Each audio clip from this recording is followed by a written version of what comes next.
রব্বুল আলামিন বলেন, ওয়ালাকাদ কাররামনা বানি আদম, আমি বনি আদমকে সম্মানিত করেছি, বনি আদমকে মর্যাদা দিয়েছি। ওয়া হামালনাহুম ফিল বাররি ওয়াল বাহর, বনি আদমকে জলে স্থলে স্থলে এবং সমুদ্রে চলাচলের বাহন দিয়েছি। ওয়া রাযাকনাহুম মিনাত তাইয়্যিবাত, তাদেরকে পবিত্র রিজিকের বন্দোবস্ত করেছি। ওয়া ফাদ্দালনাহুম আলা কাসীরিম মিম্মান খালাকনা তাফদীলা, আর আমি আল্লাহ যাদেরকে সৃষ্টি করেছি তাদের মধ্য থেকে বনি আদমকে আমি শ্রেষ্ঠ বানিয়েছি, সবার চেয়ে সেরা। আমাদের মতো করে আল্লাহ কাউকে বানায় নাই। দুই পায়ে ভর করে শির দ্বারা এরকম স্ট্যান্ড রেখে মাথা উঁচু করে দাঁড়াতে পারে এরকম কোন প্রাণী পৃথিবীতে আছে? এজন্য আল্লাহ বলেন, ওয়ালাকাদ কাররামনা বানি আদম, আমি বনি আদমকে সম্মানিত করেছি, তাদেরকে আমি মর্যাদা দিয়েছি।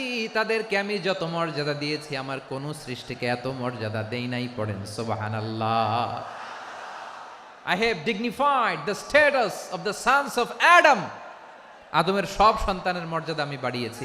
আল্লাহ এখানে বলেননি ওয়ালাকাদ কাররামনাল মুমিনিন, আমি মুমিনের মর্যাদা বাড়িয়েছি, বলেছেন? আল্লাহ এখানে বলেন নাই ওয়ালাকাদ কাররামনাল মুসলিমিন, আমি মুসলিমের মর্যাদা বাড়িয়েছি। আল্লাহ বলেছেন ওয়ালাকাদ কাররামনা বানি আদম, আমি বনি আদমের সম্মান বাড়িয়েছি। হোক সে মুমিন কিংবা কাফের, মুসলিম কিংবা মুশরিক, আস্তিক কিংবা নাস্তিক, আরব কিংবা অনারব, যেই হোক না কেন আদম সন্তান সবগুলার মর্যাদা বাড়ায় দিয়েছে কে?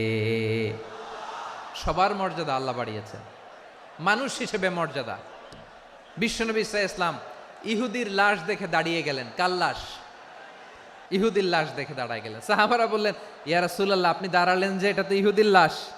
বিশ্বনবী বললেন, আওয়ালাইসাত নাফসান, এটা কি মানুষ নয়? এটা হোক ইহুদি হোক খ্রিস্টান, এটা তো মানুষ। আমি মানুষ দেখে দাঁড়িয়েছি। আই স্যালিউট দ্য হিউম্যানিটি, আমি মানবতাকে সম্মান করেছি। পড়েন সুবহানাল্লাহ। তাহলে এই জমিনে মানুষের মর্যাদা বেশি, হোক আস্তিক হোক নাস্তিক, হোক মুমিন কিংবা কাফের। আদমের সন্তান হলে, মানুষ হলেই তার মর্যাদা বাড়িয়েছে কে? আমার কলিজার টুকরা যশোরের ভাইয়েরা, মানুষের মর্যাদা আল্লাহ এত বাড়িয়েছেন, মানুষ জীবিত থাকলেও যেমনি মর্যাদাবান, মরে গেলেও মর্যাদাবান। সুবহানাল্লাহ পড়েন।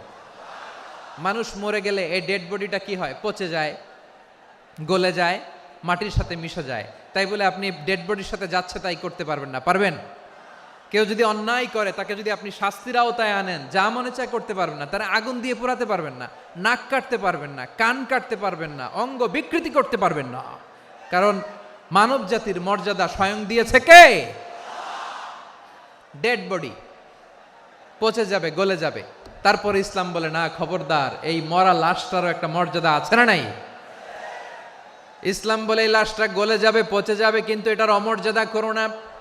কর্পূর দিয়ে, খেজুর পাতা দিয়ে, এটাকে ওয়ার্ম ওয়াটার দিয়ে, গরম পানি দিয়ে ধৌত করো। সাদা শুভ্র ধবধবে কাপড় দিয়ে লাশটাকে তুমি কাভার করো। তারপরে খাটিয়ার মধ্যে লাশটাকে রেখে বিশাল একটা প্রোগ্রাম করো, একটা ফিউনারাল প্রোগ্রাম করো। ওই প্রোগ্রামের ডানে বায়ে পেছনে লাশটারে রাখলে হবে না, প্রোগ্রামের একেবারে সামনটাতে তুমি লাশটাকে রাখো। সুবহানাল্লাহ। একটা ফিউনারাল প্রোগ্রাম করতে হবে, তাকে শেষ বিদায় জানাতে হবে, যেটাকে আমরা জানাজা বলি। কি বলি? জানাজা মানে মাইয়েতের জন্য দোয়া, তার জন্য দোয়া করা হয়। তাকে একটা সিস্টেমেটিক অর্ডারে কবরে রাখা হয়, সুন্দরভাবে সেটাকে কবরস্থ করা হয়, মাটি দেয়া হয়, পানি দেয়া হয়। তার মানে মরে গেলেও মানুষের সম্মান বাড়ায় দিয়েছে কে? এজন্য আল্লাহ বললেন, ওয়ালাকাদ কাররামনা বানি আদম, বনি আদমের সম্মান মর্যাদা আমি আল্লাহ বাড়িয়ে দিয়েছি। মানুষের সম্মানে তুমি কখনো আঘাত করো না, ঠিক কিনা? তাহলে ভাই, প্রথম মেসেজ হচ্ছে, the first and foremost message tonight to the people of Jessore. Allah বলেন, I have dignified the status of son of Adam, আমি বনি আদম সবার মর্যাদা বাড়িয়ে দিয়েছি। হোক আস্তিক নাস্তিক, হোক কাফের কিংবা মুশরিক, তার মর্যাদা বাড়াই দিছে কে? যখন বন্যা হয় আমরা ত্রাণ নিয়ে যাই, আমরা শুধু মুসলমানদেরকে ত্রাণ দেই নাকি? হ্যাঁ, আমরা মুসলমানকেও দেই, অমুসলমানকেও দেই, হিন্দুকেও দেই, বৌদ্ধকেও দেই। যেখানেই মানবতা বিপন্ন সেখানে ইসলামের হেল্পিং হ্যান্ড আছে না নাই? সুবহানাল্লাহ। কি দিন আমরা পেয়েছি! কি বিধান আমরা পেয়েছি, ওয়ালাকাদ কাররামনা বানি আদম, আমি বনি আদমকে সম্মানিত করেছি। এরপর আল্লাহ বললেন ওয়া হামালনাহুম ফিল বাররি ওয়াল বাহর, জলে স্থলে আমি চলাচলের যানবাহনের ব্যবস্থা করেছি। আমরা স্থলে ঘোড়ার উপরে চড়ি, উটের উপরে চড়ি, গাড়ির উপরে চড়ি। এই যে গাড়ির ইঞ্জিন বানাইছি আমরা, এটার মেধা দিয়েছে কে? আবার সাগরের মধ্যে আমরা নৌযান, জলযান, বড় বড় জাহাজ দিয়ে এক মহাদেশ থেকে আরেক মহাদেশ যাই, এক দেশ থেকে মালামালগুলো আরেক দেশে পাঠাই। সাগরের ভেতরে নৌকাগুলোরে ধরে রাখলো কে? ওয়াল ফুলকিল্লাতি তাজরি ফিল বাহরি বিমা ইয়ানফাউন নাস, মানুষের উপকার আছে এরকম সরঞ্জামাদি নিয়ে সাগরের উপরে বিশাল বিশাল জলযানগুলো চলে। এগুলো ডুবে যায় না, কাত হয়ে যায় না, পড়ে যায় না। এগুলোকে স্থিতিস্থাপকতাকে ঠিক করে রাখলো কে? আপনারা জাহাজ দেখেছেন? জাহাজ দেখছেন? বিশাল বিশাল জাহাজ, বিশাল জাহাজ মালামাল নিয়ে এক মহাদেশ থেকে আরেক মহাদেশে যায়। গত মাসে আমার জাপান সফর ছিল। এই যে বাংলাদেশে যে গাড়িগুলো চালান, বেশিরভাগ গাড়ি আসে কিন্তু জাপান থেকে। হাজার হাজার গাড়ি একটা জাহাজ বহন করতে পারে, হাজার হাজার গাড়ি। এটার সাগরের মধ্যে ভাসাইলো কে? হাজার হাজার গাড়ি নিয়ে জাপানিজ গাড়িগুলো আমাদের চট্টগ্রামের এয়ারপোর্টের বন্দরে ভিড়ে। যুক্তরাষ্ট্রে আমি দেখেছি বিশাল বিশাল জাহাজ। আপনারা টাইটানিক জাহাজের নাম শুনেছেন? টাইটানিক জাহাজের 8 গুণ 10 গুণ বড় একটা জাহাজ আছে, আইকন অফ দ্য সি, আমি দেখে এসেছি। রয়্যাল ক্যারিবিয়ান দেখে এসেছি। সাগরের সামনে জেটিতে যখন দাঁড়ালাম, জাহাজটা যখন যায়, আমার মনে হচ্ছে একটা শহর, গোটা শহর, the entire city is floating on the water. পুরো একটা শহর মনে হয় পানির উপর দিয়ে ভেসে যাচ্ছে। পড়েন সুবহানাল্লাহ। এই যে আইকন অফ দ্য সি, এই ক্রুজ, এই জাহাজটা, এটার ভিতরে স্টেডিয়াম আছে। কিসের ভিতরে স্টেডিয়াম? কথা বুঝে নাই বোধহয়। স্টেডিয়াম কিসের ভিতর? সুইমিং পুল আছে, শপিং মল আছে, রেস্টুরেন্ট আছে, ক্লাব আছে, 3000 4000 রুম বিশিষ্ট, কক্ষ বিশিষ্ট হোটেল আছে। এই সবগুলোর নিয়ে এগুলো চলে সাগরের দোলার মধ্যে, জলোচ্ছ্বাসের মধ্যে। এই সাগরের ভেতরে এই জাহাজগুলোর ভাষায় রাখছে কে? সূরাতুর আর রহমানে আল্লাহ তাআলা বললেন ওয়ালাহুল জাওয়ারিল মুনশাআতু ফিল বাহরি কাল আ'লাম ফাবিআইয়ি আলা, সবাই পড়েন ফাবিআইয়ি আলাই রাব্বিকুমা তুকাযিবান। পাহাড় সম বড় বড় জাহাজগুলো মাল বোঝাই করে সাগরের মধ্যে ভেসে বেড়ায়। এগুলো দিয়ে মালামাল বহন করা যায়, মানুষরা এক দেশ থেকে আরেক দেশে যায়। এই জাহাজগুলোর সাগরের ভেতরে ভাসায় রাখলো কে? এই আয়াতের ভেতরে আল্লাহ তাআলা সূরাত বানী ইসরাঈলের এই চমৎকার আয়াতের ভেতরে আল্লাহ তাআলা বেসিক্যালি মানব জাতির প্রতি তার 4টি স্পেশাল অনুগ্রহের কথা বলেছেন। কয়টি? 2টা বলে ফেলছি। 1 নাম্বার ওয়ালাকাদ কাররামনা বানি আদম, আমি বনি আদমের সম্মান বাড়াইছি। নাকি মুসলমানদের? তাহলে human dignity, the first part of the verse talks about the human dignity. 2 number অংশ আল্লাহ তাআলা বললেন ওয়া হামালনাহুম ফিল বাররি ওয়াল বাহর, স্থলে এবং সমুদ্রে আমি তাদের জন্য চলাচলের বাহন দিয়েছি। সুবহানাল্লাহ। তার মানে smooth movement on land and sea, জলে এবং স্থলে যাতে আমরা স্মুথলি মুভ করতে পারি আল্লাহ তাআলা দিয়েছেন। 3 নম্বরে আল্লাহ তাআলা বললেন ওয়া রাযাকনাহুম মিনাত তাইয়্যিবাত, মানুষের জন্য আমি পবিত্র রিজিকের ব্যবস্থা করেছি। জলে এবং স্থলে যত প্রাণী আছে সবগুলা প্রাণীকে রিজিক দেয় কে? আমাদেরকে রিজিক দেয় কে? সাগরের মাছগুলোকে, বড় বড় তিমি মাছগুলোরে রিজিক দেয় কে? বাতাসের মধ্যে ভেসে বেড়ানো বড় বড় পাখিগুলো, স্ক্যান্ডিনেভিয়ান কান্ট্রি থেকে লক্ষ লক্ষ কোটি কোটি পাখিগুলো যে এক দেশ থেকে আরেক দেশে ট্রান্সফার হয়, এগুলোর রিজিক দেয় কে? রব্বুল আলামিন বলেন ওয়ামা মিন দাব্বাতিন ফিল আরদি ইল্লা আলাল্লাহি রিজকুহা ওয়া ইয়ালামু মুস্তাকাররাহা ওয়া মুস্তাওদাআহা কুল্লুম ফি কিতাবিম মুবিন। আল্লাহু আকবার। রব্বুল আলামিন বলেন, ভূপৃষ্ঠে বিচরণশীল যত প্রাণী আছে সব প্রাণীগুলোকে আমি আল্লাহ আমার নিজের কুদরতে রিজিকের বন্দোবস্ত করি। এই প্রাণীগুলো কোথায় থাকে, কোথায় যায়, সব জায়গায় আমি রিজিক পৌঁছে দেই। রিজিক কেউ দিতে পারে না, রিজিকের মালিক কে? রিজিকের মালিক তিনি আল্লাহ। এজন্য আল্লাহ তাআলা বললেন, ওয়ারাযাকনাহুম মিনাত তাইয়্যিবাত। এরপর আল্লাহ বললেন, ওয়াফাদ্দালনাহুম আলা কাসীরিম মিম্মান খালাকনা তাফদীলা।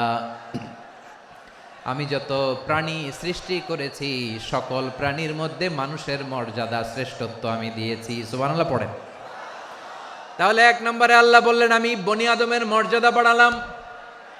এরপরে বললেন স্থলে এবং সমুদ্রে চলাচলের জন্য যানবাহন দিলাম। 3 নম্বরে আল্লাহ বললেন পবিত্র রিজিকের ব্যবস্থা করে দিলাম। এরপরে আল্লাহ বললেন যত প্রাণী আছে, সৃষ্টি আছে, সবগুলার উপরে আমি মানুষকে শ্রেষ্ঠত্ব দিলাম। সুবহানাল্লাহ। তাহলে সবচেয়ে বেশি শ্রেষ্ঠত্ব মানুষের। কার? মানুষের। শুধু তাই নয় প্রিয় ভাইরা, আকাশ এবং জমিনে যা কিছু আছে সবকিছু মানুষের জন্য, মানুষের কল্যাণে, মানুষের প্রয়োজনে, মানুষের বশীভূত করে সৃষ্টি করেছেন কে? রব্বুল আলামিন বলেন, হুয়াল্লাযী খালাকা লাকুম মা ফিল আরদি জামিআ। এই জমিনের মধ্যে যা কিছু আমি আল্লাহ সৃষ্টি করেছি সব কিছু আমি মানুষের জন্য সৃষ্টি করেছি। পড়েন সুবহানাল্লাহ। হুয়াল্লাযী খালাকা লাকুম মা ফিল আরদি জামিআ। যা আছে সব আমাদের জন্য, সব আমাদেরকে সার্ভিস দেওয়ার জন্য, আমাদের উপকারের জন্য, আমাদের কল্যাণের জন্য। আওয়াজ করে সবাই পড়ুন আল্লাহু আকবার। অন্য আয়াতে আল্লাহ বললেন, ওয়াসাখখারা লাকুম মা ফিস সামাওয়াতি ওয়া মা ফিল আরদি জামিআম মিন ইন্না ফি যালিকা লাআয়াতিন লিকাউমিন ইয়াতাফাক্কারুন।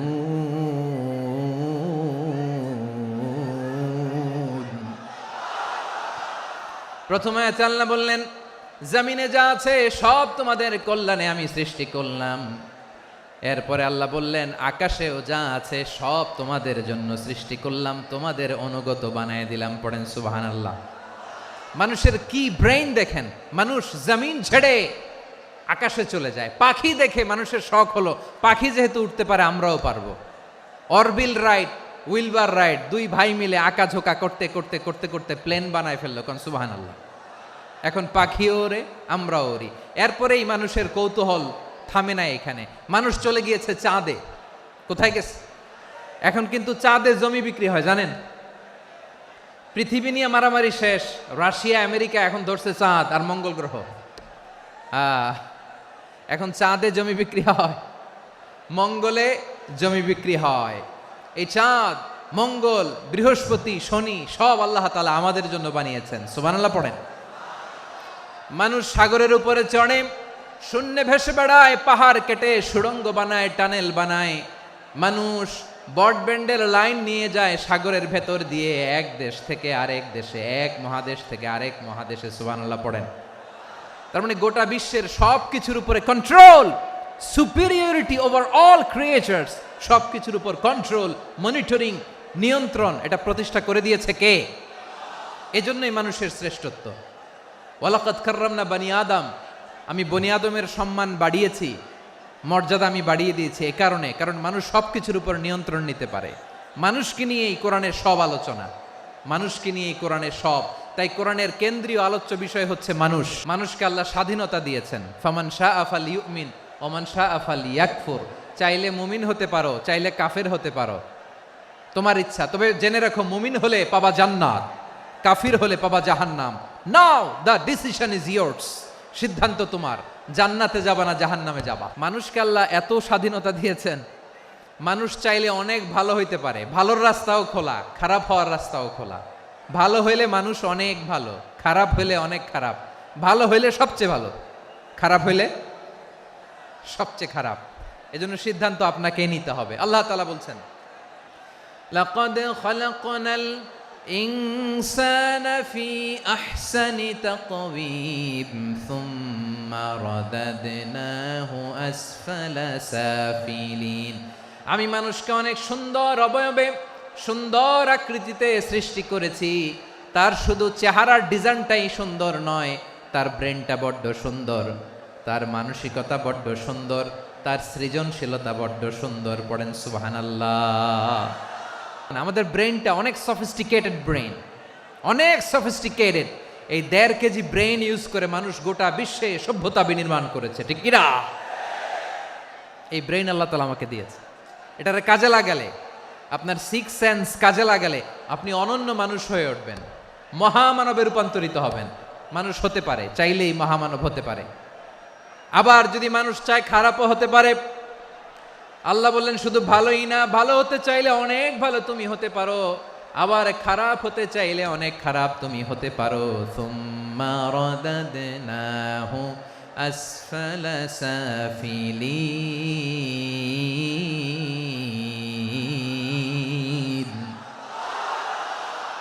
খারাপ হলে একেবারে খারাপ হতে পারো, নিকৃষ্ট হলে একেবারে নিকৃষ্ট হতে পারো, ভালো হলেও ভালো হতে পারো। মানুষ শ্রেষ্ঠত্বে ফেরেশতাকে ছাড়িয়ে যায়, আর অধপতনে সে পশুকেও হার মানায়। এটার প্রমাণ কি? মানুষ শ্রেষ্ঠ হইলে যে ফেরেশতার চেয়েও সেরা, তার প্রমাণ কি? আল্লাহ তাআলা বলছেন, ওয়া ইয কুলনা লিল মালাইকাতি ইসজুদু লি আদম ফাসাজাদু ইল্লা ইবলিস আবা ওয়াস্তাকবারা ওয়া কানা মিনাল কাফিরিন। আল্লাহ বলেন, স্মরণ করো সে সময়ের কথা যখন আমি ফেরেশতাদেরকে বললাম, ও ফেরেশতারা আদমকে সেজদা দাও। সব ফেরেশতারা সম্মান সূচক সেজদা আদমকে দিল। তারা আদমের জন্য সেজদায় লুটিয়ে পড়ল, একজন ছাড়া, তার নাম ইবলিস। আওয়াজ করে বলেন, তার নাম কি? সে অহংকার প্রদর্শন করলো, সে কাফের হয়ে গেল। বাকি সব ফেরেশতারা সেজদা দিল। সুবহানাল্লাহ। আবার আদম আলাইহিস সালামকে আল্লাহ জিজ্ঞেস করলেন, সব বলে দিল উত্তর, কিন্তু ফেরেশতাদেরকে একই প্রশ্ন জিজ্ঞেস করলেন, তারা উত্তর করতে পারে নাই। তার মানে এর মধ্য দিয়ে প্রমাণিত হয়, মানুষ ভালো হলে ফেরেশতার চেয়েও ভালো, ফেরেশতার চেয়েও মানুষের মর্যাদা বাড়িয়ে দিয়েছে কে? সব নূরের ফেরেশতা যখন মাটির আদমকে সেজদা দেয়, এটা প্রমাণ করে ফেরেশতার চেয়েও মানুষের মর্যাদা বাড়িয়ে দিয়েছে কে? তুমি মাটির আদমকে প্রথম সৃষ্টি করিয়া ঘোষণা করিয়া দিলে শ্রেষ্ঠ বলিয়া, তাই তো নূরের ফেরেশতা করে আদমকে সেজদা, ঠিক কিনা বলেন? তাই তো নূরের ফেরেশতা করে আদমকে সেজদা, সবার চেয়ে সম্মান দিলে মাটির আদমকে। আল্লাহু আল্লাহু তুমি জাল্লে জালালুহু, শেষ করা তো যায় না গে তোমার গুণগান। পড়েন না? পড়েন। আল্লাহু আল্লাহু তুমি জাল্লে জালালুহু, শেষ করা তো যায় না গে তোমার গুণগান। আল্লাহু আল্লাহু আল্লাহু আকবার। আদমের মর্যাদা বেশি, মানুষের মর্যাদা বেশি। মানুষ শ্রেষ্ঠ, তার প্রমাণ নূরের ফেরেশতা মাটির আদমকে সেজদা করে। আওয়াজ করে বলেন ঠিক কিনা? তাহলে মানুষ ভালো হলে ফেরেশতার চেয়ে ভালো। আবার মানুষ যদি খারাপ হয়, সে পশুর চেয়েও খারাপ। অধপতনে পশুত্বকে হার মানায়। তার প্রমাণ? তার প্রমাণ কি? তার প্রমাণ হচ্ছে, যশোরের ভাইরা দেখবেন পত্রিকায় নিউজ পেপারে মাঝে মাঝে এরকম দেখা যায়, এক মানুষ আরেক মানুষকে হত্যা করে 20 টুকরা করে বস্তার ভিতরে ভরেছে। আচ্ছা, বুঝে থাকলে আওয়াজ করে বলেন, কোনদিন শুনছেন একটা হাতি আর একটা হাতিকে হত্যা করে 20 টুকরা করছে, এরপরে বস্তার ভিতরে ভরছে? হয়েছে? তাহলে দেখেন, মানুষ যদি খারাপ হয় সে পশুকেও হার মানায়। চিল্লায় বলো ঠিক কিনা? এমনও দুশ্চরিত্র মানুষ আছে যার যার নজর থেকে 6 মাসের ছোট্ট মেয়ে থেকে শুরু করে 80 বছরের বৃদ্ধারাও নিরাপদ নয়। পশুকেও হার মানে। মানুষের ঘর জ্বালিয়ে পুড়ে মেসাকার করে দেয়, জনপদের পর জনপদ জ্বালায় দেয়। এরকম আছে না নাই? গাজার মধ্যে যে অ্যাটাক করেছে, এরা মসজিদ মানে নাই, মসজিদে বম ফেলেছে। এরা খ্রিস্টানদের চার্চ, গির্জা মানে নাই, গির্জায় বম ফেলেছে। পৃথিবীর ইতিহাসে never happened in the history of the world that someone bombed on a hospital, on a ICU center. এমন হাসপাতাল যেখানে আইসিইউর রোগীরা আছে, ওই হাসপাতালের উপরও ইসরায়েলি সৈনিকেরা বোমা মেরেছে। জোরে বলেন ঠিক কিনা? এরা মানুষ? আওয়াজ করে বলেন, এরা মানুষ না। প্রিয় ভাইয়েরা, চোখ কান নাক মুখ থাকলেই মানুষ না। যা সামনে দেখেন এগুলো সব মানুষ না, এগুলো জনসংখ্যা। এগুলো কি? সবাই বলুন, এগুলো কি? বাড়ছে জনসংখ্যা, কমছে মানুষ। এই দুনিয়া এখন তো আর সেই দুনিয়া নাই, মানুষ নামের মানুষ আছে দুনিয়া বোঝাই, সেই মানুষের ভিড়ে আমার আসল মানুষ নাই। ঠিক কিনা? আসল মানুষের বড্ড অভাব, আসল মানুষের বড্ড অভাব। আমার ভাইয়েরা, মানুষ খারাপ হলে পশুকেও হার মানায়। আচ্ছা, আওয়াজ করে বলেন, যে ইসরায়েলি সোলজাররা উপর থেকে বোমা মারল তারাও মানুষ? তারাও কি? ওরাও রক্তে মাংসে মানুষ, ওদেরও পরিবার আছে। বোমা মেরে যেই মেয়েটাকে তারা অনাথ বানায়, ইয়াতিম বানায়, ও কিন্তু বাসায় ওর মেয়েটাকে রেখে আসছে। ঠিক কিনা বলেন? বম্বিং করে যে বাবাকে মেরে, স্বামীকে মেরে স্ত্রীকে বিধবা বানায়, তারও ঘরে স্ত্রী আছে। উপর থেকে বোম মেরে মানুষ মেরে দিচ্ছে, তারাও মানুষ।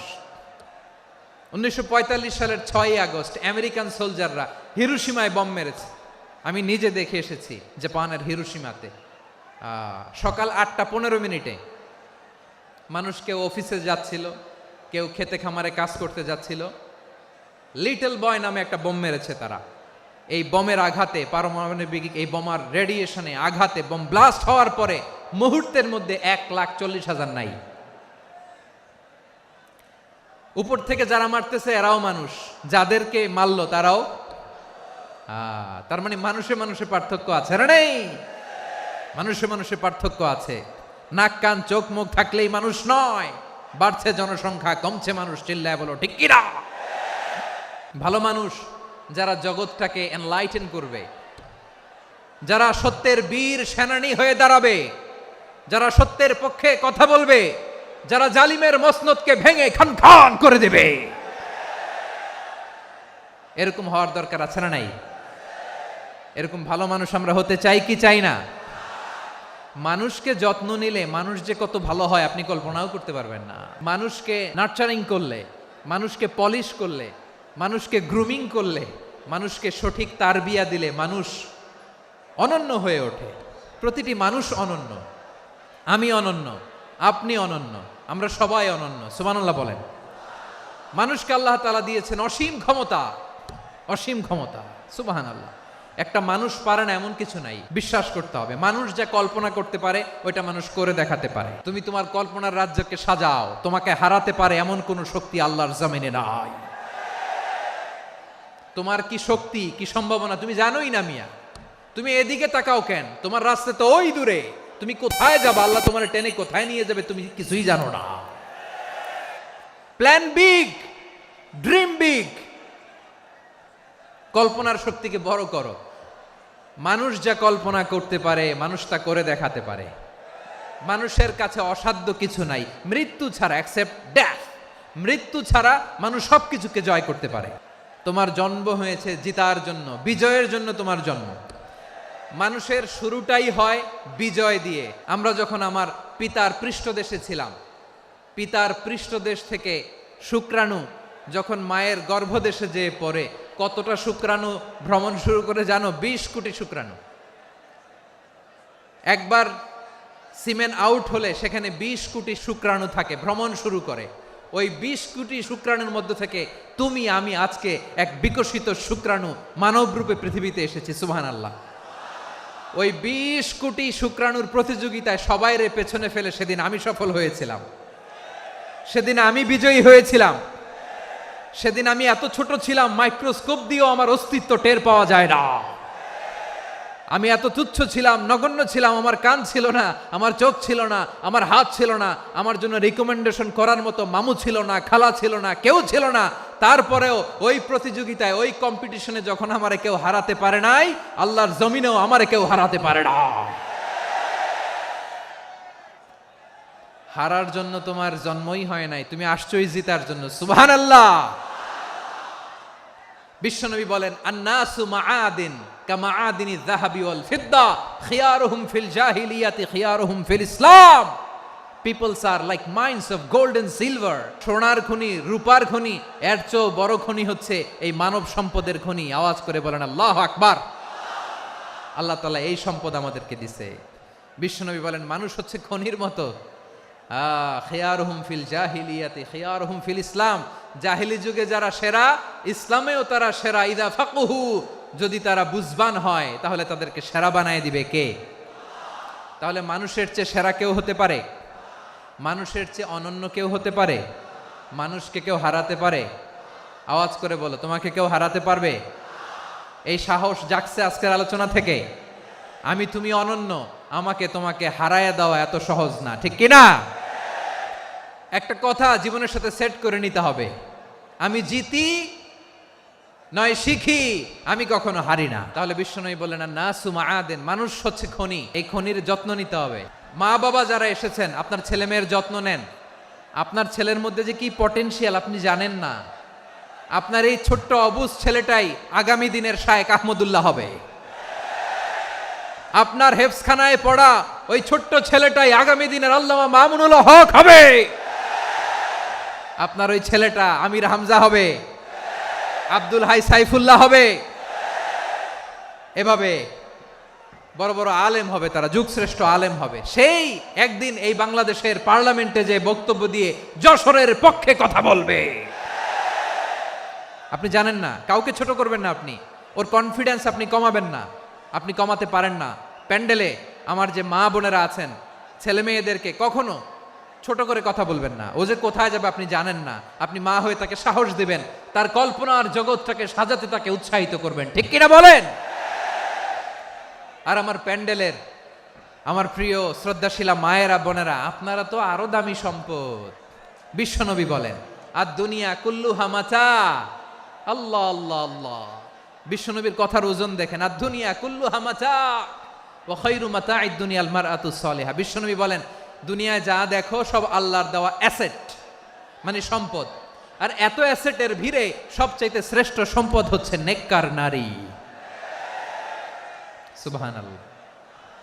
ভাইয়েরা বোনের সাথে খারাপ আচরণ করো না, সন্তান মায়ের সাথে খারাপ আচরণ করো না। আমাদের মায়েরা আমাদের asset, they are our priceless asset. কারণ এই মায়েদের পেটে এসেছে আল্লাহর ওলিরা, এই মায়েদের পেটে এসেছে খান জাহান আলী, এই মায়ের পেটে এসেছে শাহজালাল ইয়ামানি, এই মায়ের পেটে এসেছে আল্লাহর সব নবীরা। নাকি নবীরা আকাশ থেকে ধপ করে জমিনে নেমে আসছে? মায়ের পেটে আসছে। এই মায়ের পেটগুলো খনি। আমার সম্মানিতা মায়েরা বোনেরা, নিজেকে ইসলাম দিয়ে সাজান, নিজেকে পবিত্র রাখুন, নিজের আব্রু ইমান ইজ্জতের হেফাজত করুন, কোরআন পড়ুন, সুন্নাহ পড়ুন। আপনি জানেন না আপনার গর্ভে কে আসছে, কোন ক্ষণজন্মা পুরুষকে আল্লাহ তাআলা আপনার গর্ভে পাঠাবে, আপনি জানেন না। মায়েরা নিজেদেরকে পবিত্র রাখুন, ইসলাম চর্চা করুন, কোরআন চর্চা করুন, নৈতিকতা দিয়ে নিজেকে সাজান। যশোরের জেনজি, নিজেদেরকে প্রস্তুত রাখো আগামীর বাংলাদেশের জন্য। নৈতিকতা, মোরালিটি, ভ্যালিউজ দিয়ে নিজেকে সাজাও, ইসলাম দিয়ে নিজেকে সাজাও।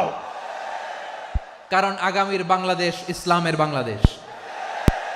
বাংলাদেশের আসল পরিচয় ইসলাম। বাংলাদেশের আসল পরিচয় কি? সবাই বলে না, আওয়াজ করে, এদেশের আসল পরিচয়। এদেশে আজান শুনে সূর্য ওঠে শহর গ্রামে, এদেশে আজান শুনে সূর্য ডুবে সন্ধ্যা নামে, এদেশে সকল কাজে সবাই বলে বিসমিল্লাহ, এদেশে ভালো কিছু দেখে শুনে হাসি মুখে সবাই বলে মাশা আল্লাহ।